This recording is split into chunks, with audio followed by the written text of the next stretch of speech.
century to the end of the 19th, more or less. So 3 or 4 centuries, depending on how you count.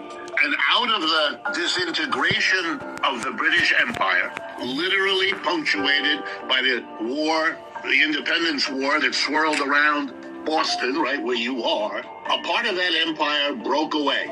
And in an important lesson, the empire denied that this was building, even though it was building across the entirety of the 18th century. Denied it. And then in 1776, the denial blew up in its face as the colonists here in this part of the British Empire, by the way, a relatively small, relatively unimportant part of the empire, wanted its independence.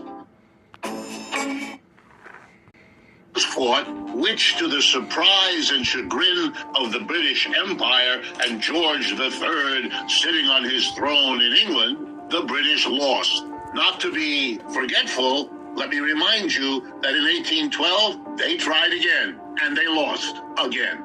And with that, set in motion the disintegration of the British Empire, which ended in World War I.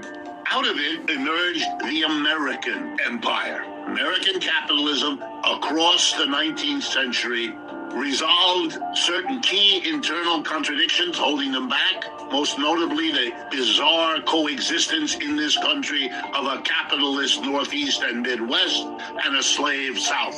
That was resolved by the willful destruction of slavery by the capitalists. Remember, the Civil War is the expropriation without compensation of the single most important wealth of the South in this country, the slave.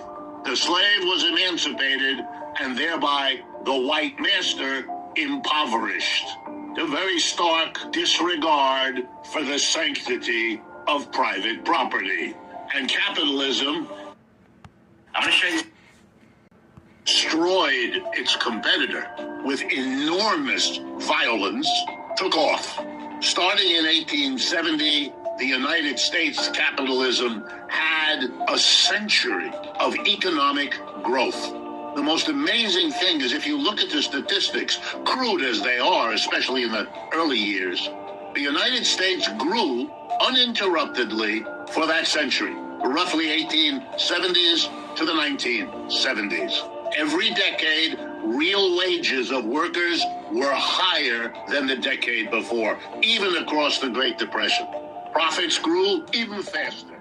So you had this bizarre situation, quite rare in the world, of a capitalism that was able to